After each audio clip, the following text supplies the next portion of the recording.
Okay, hello, it seems like DOU5 is coming in with a walk starters for Game 2 first half. Against MRC Survivors here, we do have... I mean, the Gravekeeper's coming out from MRC, which is nice to see, considering the fact that Gravekeeper does get countered quite a bit by Bonbon. But the good news is DOU5 is the main Bonbon. He has not even touched Bonbon once, if I'm not wrong. But coming out with a walk starter simply helps him quite the most here as well. We do see that the Survivors has been quite a heavy stun team, except for Ento, who, well, I mean, Prospector is heavy stun, and also Priestess is also heavy stun. I guess that just comes in with the problem as well for the Hunter in general, which is why Wax Artist is probably a better pick right here, as we can see as well. Decides to break the pallet. It seems like it will be a slow pallet breaking here from DOU5's side. We did see the Persona tree as well, in which it was Trump Card Detention.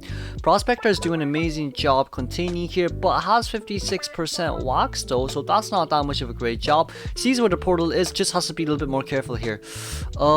Takes over the portal, thank god doesn't land anything on there, but decides not to take the, doesn't have pallet speed boost. Entomologist support was coming in, but sadly I don't think it was enough at the end of the day. Decided to flywheel that one a little bit earlier than we expected. Needs to fall over that, but it doesn't seem like that will be possible right now.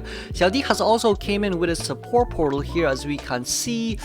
Ooh, getting the blink out there immediately and hitting on towards the Priestess. It seems like we'll be changing targets for the Priestess right now, because Priestess has already used 2 portals. Between chasing after someone with 1 item versus 2 items, you'll always choose the one that has only 1 item, but it does seem like Xiaodi will be down in near towards an Anako Cypher, which is only at 50%.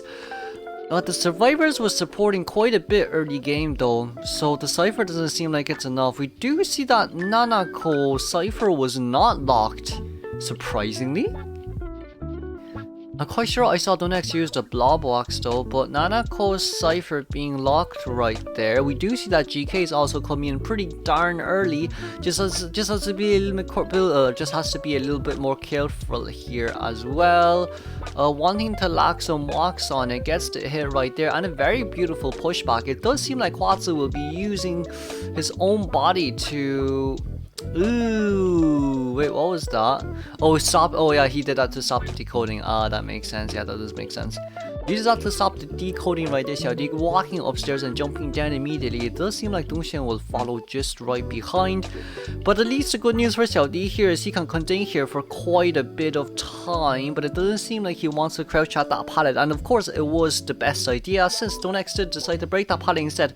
And I think COA coming in quite early with the support as well, getting 25 wax right there. But right now, you're basically chasing... this is not going to be easy for this guy at all, is it now? I guess it'll be a pushback. No, it's not a pushback, which is a little bit more unfortunate. Did not get a terror shock right there, thankfully. And it does seem like we decided to change targets for the Prospector. But changing targets for the Prospector here simply just allows the Survivors to do more, which is the problem though. This allows the Survivors to do way much more, but I guess it's still a bit unfortunate that middle cipher wasn't done, as it wasn't the cipher that has been opened early. Nanako's bees, Nanako, your bees. And Priestess coming in with a support. I don't think Priestess should come in to rescue though. I don't think Priestess should come into rescue though. It does seem like we've decided to leave the Prospector for the Priestess right now, who currently has no items compared to the Prosy, who already has 1 magnet. And then vault over that window immediately right there. 60% wax, needs to land at least, I don't know, 10 more stacks of wax. And then that'll be enough for the Survivors to prime the Cypher, but it does seem like the last Cypher is primed. It does seem like the Cypher machine is primed now. It's highly likely that it'll be a 3-man endgame. It seems like they'll pop up middle first, but here comes the problem with Nanako's Cypher being very far away. It seems like they've opened it. Nanako needs to prime. It seems like the Cypher is primed right now. Will decide to immediately open. Was a bit slow with the hands though from Nanako's side. Which is a bit unfortunate there, and it does seem like Priestess will be going down here immediately. DOU5 still has teleport, so because of the fact that Nanako opened the ciphers a little bit late, DOU5 will be teleporting immediately. Oh no, will not be teleporting immediately, thankfully. But GK still has 1 shovel. But but GK has to play very safe right now, alongside with the fact that we need to see the entomologist coming in for the support. GK teleporting in through immediately right here. The flywheel coming out from Nanako, very nicely done, but it doesn't seem like... Can Nanako crawl out? Nanako cannot crawl out because of Berserker. Let's congratulate the time, moving on to the second half. Okay, it seems like Xiaocheng decided to spawn in detached house, which is a bit more surprising than I thought it would be. The problem with this is Xiaocheng's pretty darn far away from the survivors compared to Dongxian last round. We already do see that Nan has already relocated in towards this graveyard right now, and this Nan has already started to swing. And from Xiaocheng's side, it seems like it'll be a fork persona. Is it a flower? That looks like a flower, or does it look like a fork? I don't know. But it does seem like one of Enchantress's dolls, if I'm not wrong, since she does do curse marks. But anyways, moving on back into the game. MRC Xiaocheng losing the survivor there from... Oh no, Nang has already relocated somewhere else. But it seems like we're gonna force chase the... force chasing the anti-current here isn't that much of a great idea though. There is still a postman out there who's definitely easier to chase. Definitely, but Xiaocheng has brought excitement. Even if you do bring excitement, just go after the postman. You might as well just go after the postman. Puts down the pallet right there immediately. Didn't get any, I think he landed one wax. But that's not enough right there, sadly. We're able to vault over that pallet, and of course there's a speed boost immediately coming from the Antiquarian. And of course another swing coming in. It doesn't seem like this wax artist can do anything at all. But as we can see early game as well, it does seem like Postman with the speed buff, with the movement speed buff right there, has allowed Anti-Current to safely relocate herself in towards Graveyard. Maybe this will be a new play from Postman in the future COA. You never know how it goes, considering the fact that Postman's decoding debuff has been a thing now. That's one, that's two. He has to lock the window right here for Xiaocheng's side, but it doesn't seem like Xiaocheng wanted to use the excitement out there to get the terror shock. That's a bit unfortunate, but it seems like we'll at least be able to land a hit right here. Could not body block her way through to the stairs. 3 ciphers and the half probably will be done by the time the Antiquarian has downed. Yeah, the next biggest problem really is just the fact that Antiquarian has already finished using all her flu. It's not a problem for the survivor, because if that's the case for Antiquarian, then Antiquarian has contained more than enough. But for the wax artist right here, who should be countering the Antiquarian, it hurts quite a bit.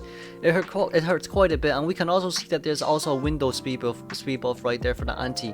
And Anti right now, all what she has to do is stall as far away as possible, down as far away as possible from the chair.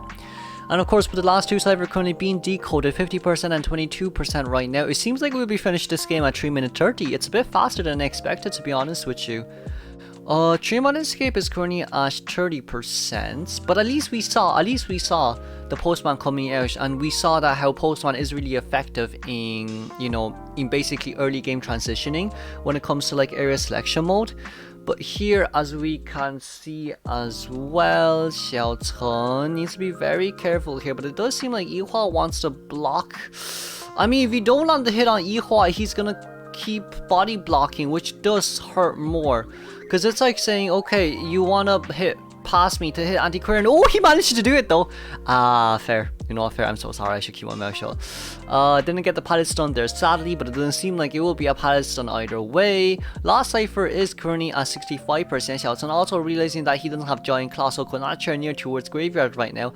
Mercenary here basically is like, you can force Mercy to rescue, but Mercy's max health, in which you can basically body block to death. I guess that's another big problem right here. Lands to hit max presence right now. Could potentially get Antiquarian hot wax down, but also if they do that, then survivors will immediately open the cipher, which is a huge problem for them. Now then, landing that hot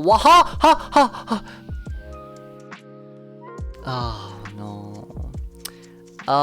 There's a dungeon here. Anti can just play mind games here for quite a bit of time. And of course, we do see Postman with the decoding letter buff as well. The gate is opened. Damn.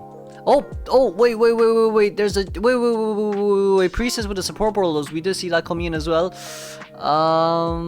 It seems like it is a no. He can't. Yeah. It's a bit too forceful if you try to do that. Let's congratulate DOU for winning round 2. Moving on.